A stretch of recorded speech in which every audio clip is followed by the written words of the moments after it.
Good morning, everybody. As you've just heard, my name is Jimmy Nelson, and I work as a photographer. Firstly, I'd like to say how fantastic it is to be here today in front of you all, especially as I live around the corner for the last 15 years, and I would have never, in my wildest dreams, have expected to stand here before you.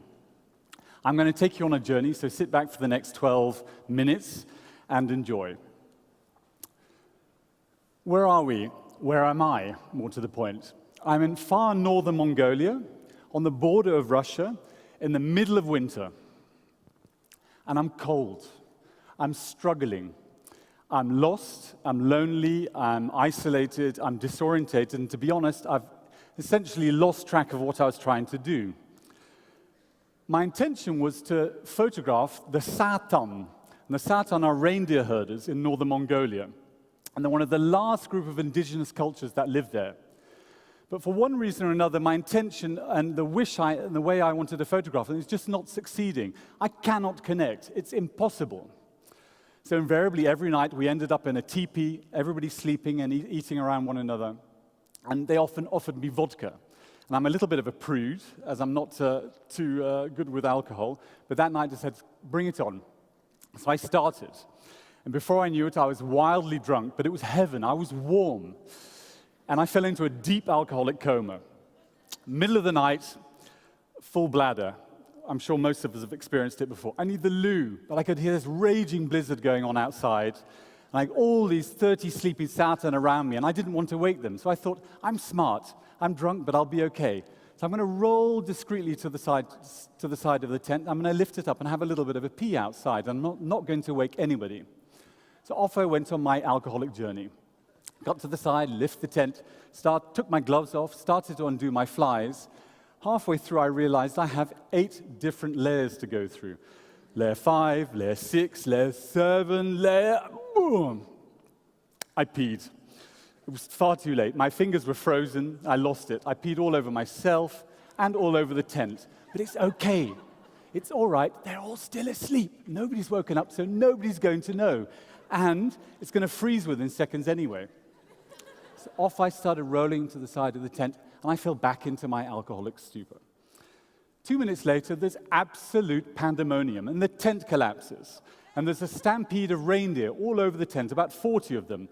And there's almost a fire, because we had this small fire going in the middle, and everybody's screaming, yelling, and I'm running backwards up this hill, not knowing what's going on, still drunk. And before I knew it, 40 reindeer start coming towards me, and they start licking me from head to toe. I'm still drunk. It's the middle of the night, and I had no idea what was happening. And then slowly, through the glare, I could see in the distance, people started to laugh. And one after the other, they all started to laugh and point, and they were in hysterics, laughing at me, being licked by all these reindeer going backwards up this mountain in the middle of the night in a storm. What actually turned out was that reindeer love salt. They don't have any for 11 months of the year because of the snow and the ice. So any form of salt they can get hold of, they go for. And that night, they went for me.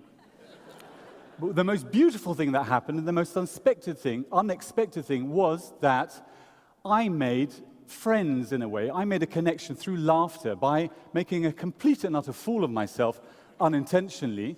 The next day and the days thereafter, the relationship became warmer and warmer, and I was able to achieve the beginning of the photography that I was trying to make. And it was a fantastically humble experience. But let's begin with why I was in northern Mongolia 4 years ago with frozen underwear. I have to take you back a little bit. Here I am at the age of 7. I've been traveling with my parents as an expat kid for many years. My father worked for International Shell, and they've decided I have to go to boarding school. They gave me a bag, a little British Airways bag, a passport, and a ticket, and they sent me off. So for the next years, I traveled backwards and forwards to my parents, wherever they were over the planet. And then at the age of 16, returning from one of my journeys from Africa, I was ill. I had cerebral malaria, and to be very honest, I think I was also stressed and a little sad to be leaving my parents. And I was at school, and one day the doctor gave me some medicine, which turned out to be the wrong medicine. And the next morning, I woke up looking like this. All my hair fell out.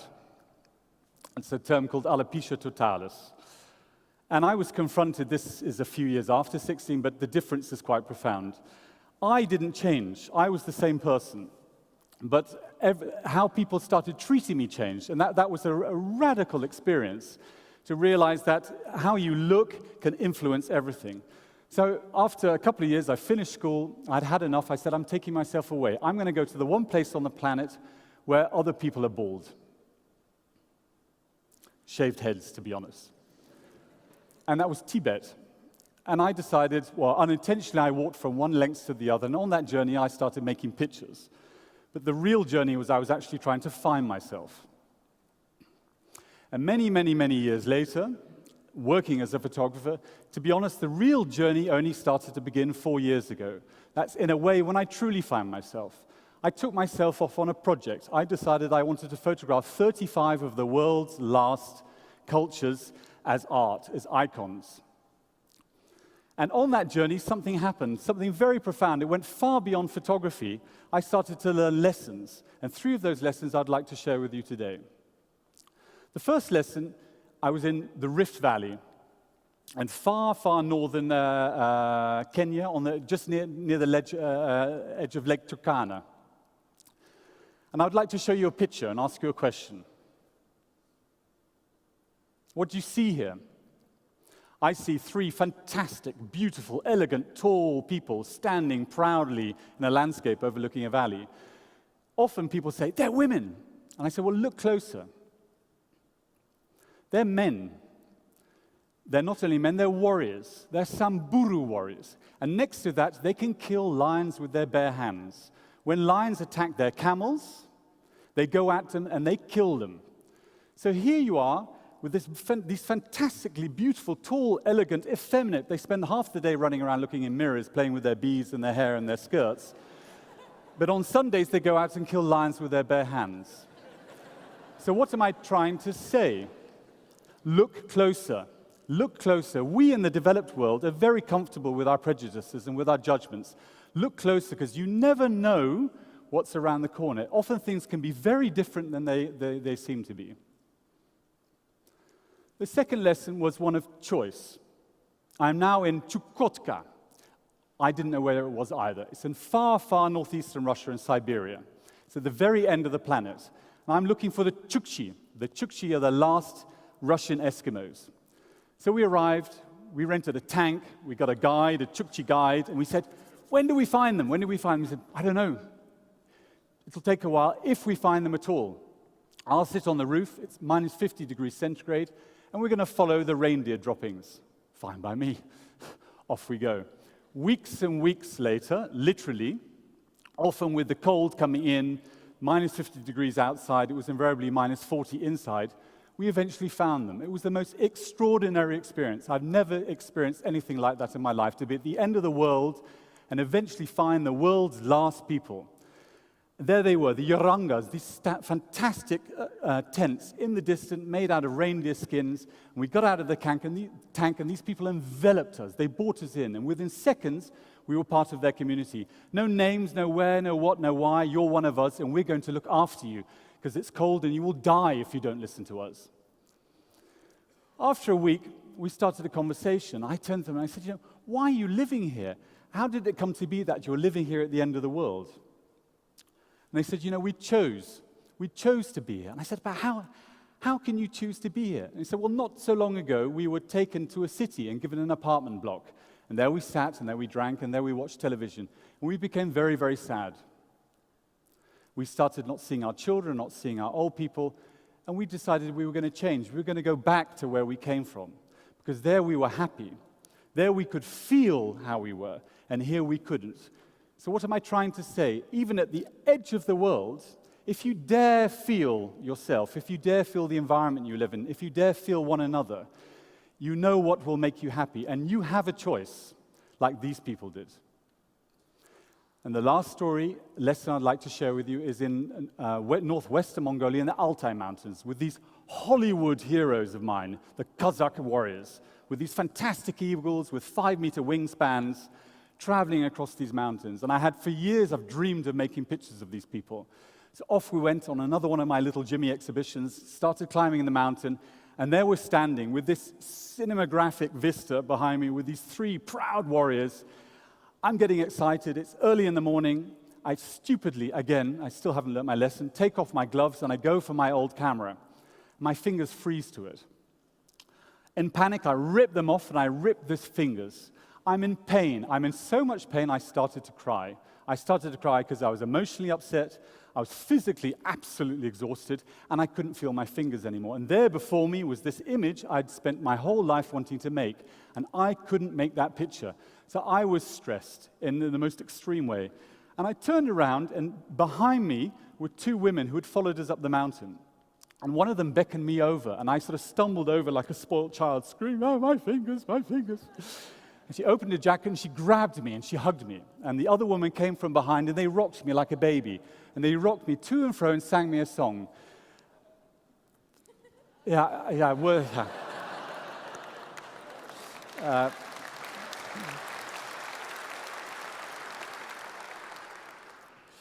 To say I started walking down the mountain, I got my picture, which you've just seen, selfish as always.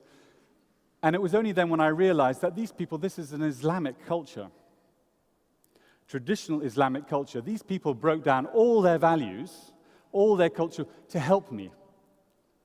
So by being vulnerable, by letting go, by being fallible, you can connect with people on any level.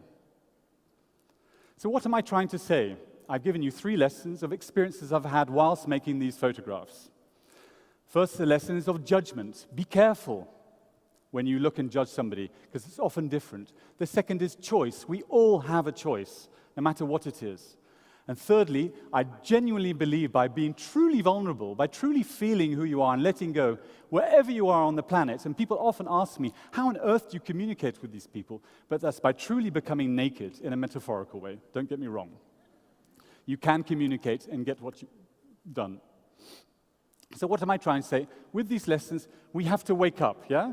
We have to start documenting these cultures very, very, very, very quickly, because they're going to disappear. And as soon as they disappear, we will lose something which is very, very, very important to us. It's our authenticity. It's where we came from. It's our origins. And they will change. They will evolve. So we can't stop them. But we have to start a dialogue. We have to start a new conversation in how to access the information, what we can teach them and what they can teach us. So how I would like to do that is revisit them with a book myself and my team have just made. I would like to present it to them and show them why I was there, why I was running around screaming like a baby without gloves on, why I was peeing my pants, why I was making them into the icons, which I hope they now see. And with that, a message in what they can learn from us, in my opinion, in cultural and anthropological mistakes we've made, and vice versa. What can we learn from you in your way, in your purity, in your authenticity, in your beauty? And by doing that, with this dialogue, I want to readdress a balance which I feel we have lost. With this project of mine before they pass away. Thank you very much for listening.